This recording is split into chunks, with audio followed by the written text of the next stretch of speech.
Welcome to this explainer. Okay, let's just dive right in, shall we?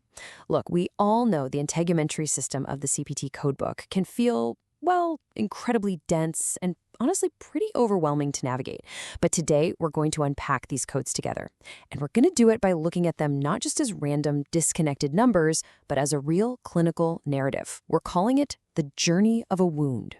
We'll follow the natural escalation of a wound. So we're starting with anatomy and biopsies, moving right along to measuring and excising lesions, classifying wound repairs, touching on adjacent tissue transfers, and finally wrapping up with skin grafts and burns.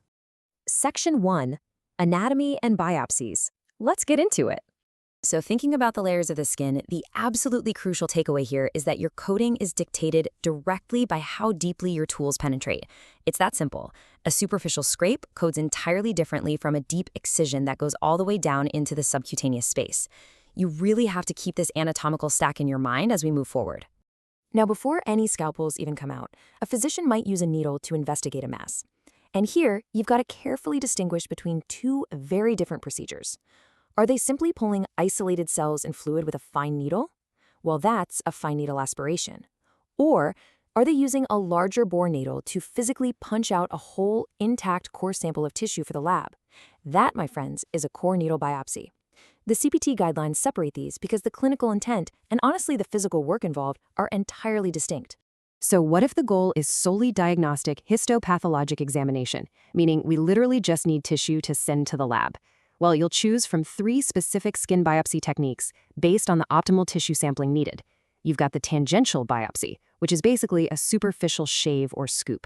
Then there's the punch biopsy, taking a nice cylindrical sample. And finally, the incisional biopsy. That's a much deeper, full-thickness wedge, cutting right down into the subcutaneous space. When you think about the actual physical tools involved, it becomes instantly clear why a punch biopsy creates a deep, cylindrical defect. It literally looks and acts like an apple corer.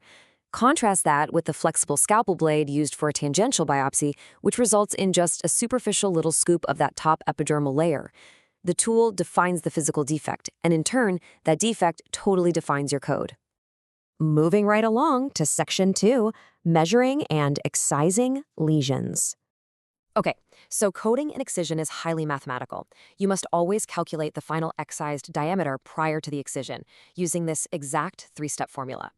First, identify the greatest clinical diameter of the lesion itself. Second, find the narrowest margin required to adequately remove it, based on the physician's judgment. Third, simply add that lesion diameter to the narrowest margins. That total gives you your excised diameter, which is the exact magic number you need to find your code. Whether you're dealing with a relatively large 2-centimeter benign lesion or a really tiny 0.4-centimeter malignant melanoma, the measuring rule is identical. You must measure the lesion plus its margins before the scalpel does its work. It's fascinating because a tiny melanoma often requires a much larger proportional margin, adding up to a total excised diameter that completely dictates the correct malignant excision code. The math literally tells the story here. Let's lock in these fundamental coding rules for excisions, because they are absolute deal breakers. Code selection is strictly determined by the apparent lesion size plus the margin. That measurement must be taken prior to excision. But here is the absolutely crucial point. You must report each benign or malignant lesion excised separately. Do not group them together. And interestingly enough, the excised diameter remains exactly the same regardless of how the resulting surgical defect is ultimately closed up. Which brings us to Section 3, classifying wound repairs. When classifying wound repairs, it actually really helps to think like a master tailor. Let's start with a simple repair, which is basically like a basic seam. It's used when the wound is superficial, primarily involving just those top layers of skin. It only requires a simple 1-layer closure. You're just superficially stitching together the surface without any complicated deep tissue involvement. Moving up the ladder of complexity, an intermediate repair is kind of like expertly layering multiple fabrics together. It requires the physician to perform a layered closure. They've got to close one or more of the deeper layers, like the subcutaneous tissue and superficial non-muscle fascia, in addition to closing the skin on top. You have to secure that deep foundation before you can even think about closing the surface. Finally, we reach the complex repair. This is like fundamentally altering a garment's entire structure. A complex repair requires everything an intermediate layered closure does, plus incredibly complicated preparations. We're talking situations where the physician had to expose bone or cartilage, involve free margins like the rim of a nostril, place retention sutures, or perform extensive undermining.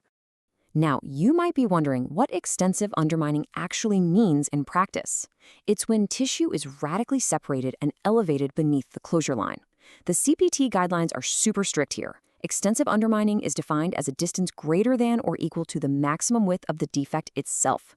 When you see this specific level of tissue separation documented in an operative note, boom, it instantly elevates that repair to a complex classification. Okay, so what happens when a patient has multiple wounds? You must follow this golden rule. You can mathematically add the lengths of repairs together to bill a single code, but only if they meet two very strict conditions. First, they must belong to the exact same classification, like two simple repairs. Second, they must be in the exact same anatomic grouping, like the trunk and extremities. If they are different classifications or on vastly different anatomic sites, absolutely do not add those links together. Section 4. Adjacent tissue transfers. Consider this real-world clinical reality. What happens when a simple, intermediate, or even complex linear closure just won't cut it? What if closing it normally would cause severe tension or functional distortion to the patient's skin? When a wound is simply too large or awkwardly placed for a standard repair, we escalate our technique and our coding to adjacent tissue transfers. With something like an advancement flap or a rotation flap, the surgeon isn't just pulling the original edges together. Instead, they are physically shifting adjacent, healthy tissue right into the wound bed. What is absolutely critical for your coding here is that the total defect is a combination of the primary defect you're repairing plus the secondary defect you just created by moving that adjacent tissue. So, area 1 plus area 2 equals your final codable area. And finally, Section 5, skin grafts and burns. When the tissue damage is total, physicians have to turn to skin replacement surgery. The codes for these grafts are highly, highly specific, and they revolve entirely around one question: where did the replacement skin come from? Is it an autograft? That means the tissue comes from the patient themselves, which even includes laboratory cultured tissue or skin cell suspensions. Or is it a skin substitute graft? This could be non-autologous human skin from a donor, or even non-human xenografts. Lastly, it could be specialized biological products designed to form a sheet scaffolding for new cellular growth. When you are measuring these replacement grafts, 100 is your magic number. 100 square centimeters is the defining threshold that applies to all adults and to children aged 10 and older for these skin replacement codes. Basically, anything up to that first 100 square centimeters triggers your primary code, and each additional 100 square centimeters triggers an add-on code. Just a quick side note, though. For infants and children younger than 10, the rules shift entirely to percentages of body surface area instead. Real quick before we wrap, we absolutely have to mention local burn treatments. The rule here is non-negotiable. When you are dealing with local burn treatments, your documentation and your coding must always explicitly state two specific things: the depth of the burn, whether that's superficial or partial thickness, and the total percentage of the body surface involved. If you are missing either the depth or the percentage, you literally cannot code the burn accurately. Wow, we have covered a fantastic amount of ground today. Now that you really understand the true journey of a wound, escalating from a simple needle biopsy to calculating and excising a lesion, classifying its repair, rearranging local tissue, all the way up to navigating complex skin grafts, how will this structured logic change the way you approach your very next patient chart?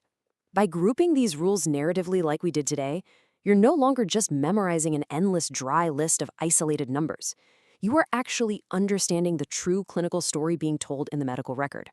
Thanks so much for joining me on this explainer, and definitely keep that clinical narrative in your mind the next time you dive into the CPT book.